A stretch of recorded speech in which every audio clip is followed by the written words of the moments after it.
determined that one of the gentlemen was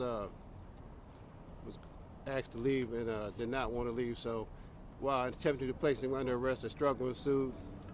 Our person who turned out to be a suspect who was arrested pulled the gun and discharged it, taking effect to the officer in the abdomen. A short pursuit ensued after that. Another exchange of gunfire occurred in the lobby area, and then a third exchange occurred outside the building. The suspect then fled to the 1300 block of 4th Street Southeast, where a citizen alerted officers that he was inside that building, and then a barricade was acknowledged after that. Shortly, a while ago, the suspect was arrested. I do want to thank officers from the 1st District who responded and also took our injured officer to the Washington Hospital Center, where he's been treated. So the suspect in this case, did they live in the area of where they were told to leave? Unknown at this time. And just to clarify, if you can, we're also live on air. So there were multiple shots fired in multiple locations Yes. as the suspect was told to leave. Yes, ma'am. Can you just go through that one more time for us, please? So there were shots fired, exchanged inside the building, 2 different locations. One up on the 2nd floor, one in the lobby area, and then the third exchange outside the building. At what point, where was the officer shot? In the torso area. And where were they when they were shot? This was at the first location at 410 Yes. N Street. Yes. Is that a housing authority building there? It's a senior citizen building. It's a senior citizen building. And how old are the suspects involved here? There's at least 2 that they were responding to? 2 adult, 1 adult female, 1 adult male. But it's the male that fired Yes. in this case. How many shots were fired? Unknown at this time. This is a preliminary stages of the investigation right now. So at this point, we're not going to share anything that's going to compromise the conduct of the investigation. However, the Metropolitan Police Department's Criminal Investigation Division has the lead on it, and so they're actively working the case. Can you tell us how your officer is doing? He's in stable condition. Did they have a vest on? Yes. And hit in the stomach though underneath Yes. the vest? Yes. Can you tell us more about the other location where the suspect was taken into custody? It's in 1300 block of 4th Street. It's a parking lot, garage type area. And say it again? 1300 block of 4th Street Southeast, a parking garage type area. This is a private apartment building Yes. there. Was the female arrested or taken into custody at all? There wasn't 1 adult female that's arrested. What are the charges at this time? Right now, the charges are pending against the adult male. The young lady is going to be charged with unlawful entry. Sir, can we get your reaction on what's going on in the city? We're, 14, 15 days away from when 3 officers were shot in another part of Southeast. It's very disturbing.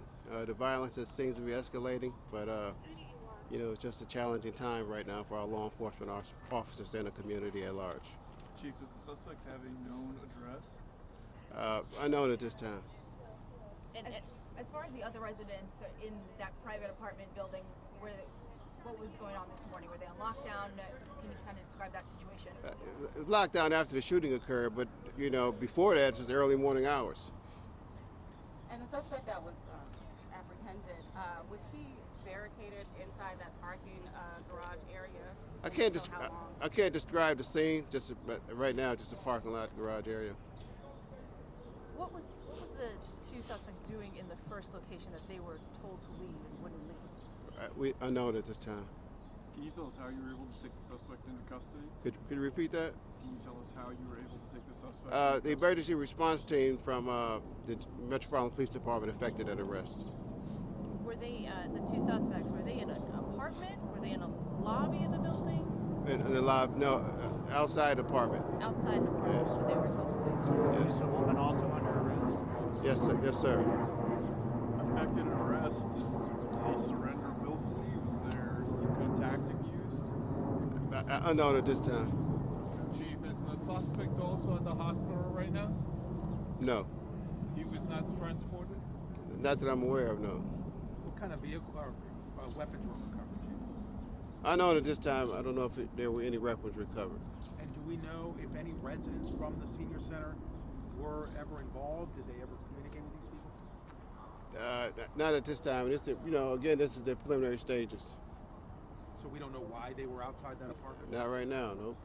Sir, can you tell us more about your member, how long they've been on the force, male, female? He's a veteran member of the force, male. What's veteran? About 6 years. 6 years. Thank you. What is the message you have to your other officers? I mean, we're talking about this is a situation we have seen unfold several times over the last month or so. It's got to be discouraging. What's the message you have for your other officers? Well, this is very disturbing. We're just asking our officers to remain vigilant. This is where we're 100%. All agencies are right now into de-escalation mode. But however, unfortunately, that people don't think like that. So it's just a sign of the times. Council members, do you have anything you want to weigh in? I know we had talked about just kids going to school, people going to work, constantly seeing sirens out front. Yeah, no, it's deeply disturbing. It is deeply disturbing that we find ourselves yet again at a scene with yellow tape, with gunshots, shells on the ground.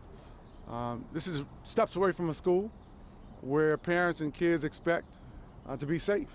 And so I'm thankful for law enforcement, their swift action, identifying the suspect, making an arrest, and now we need to bring those individuals to justice for what they've done.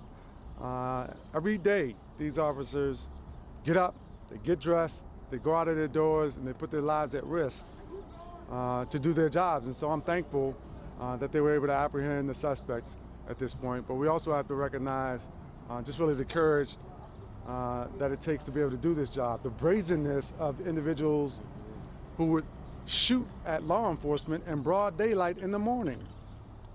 It's deeply disturbing and upsetting. And Chief, just really quickly, I mean, you're talking about 5:45 in the morning. No other civilians were hurt in this matter, right? That's correct. No other civilians were hurt. Chief, did you say where the officer was struck by gunfire? In the torso area. Did you recover any firearms? Nope, not as yet. Do you believe it's a handgun or a rifle involved? Looks to be like a handgun was involved. Thank you so much, sir. We appreciate it. Thank you very much. Appreciate it. Can we, it's Chief Reese? Yeah. Thank you. Thanks, Chief. Thank you. Chief, so I just want to make sure we're describing this officer as a housing authority officer or Yes, DC housing police authority. officer? Housing authority. Okay, very good. Thank you. Hey, Derek. How are you? Good to see you. And Chief, did the bullet strike armor? No, Or it struck his body? Just that body. Okay. Residents, the same citizens, provide any type of counseling? Support service. Yeah.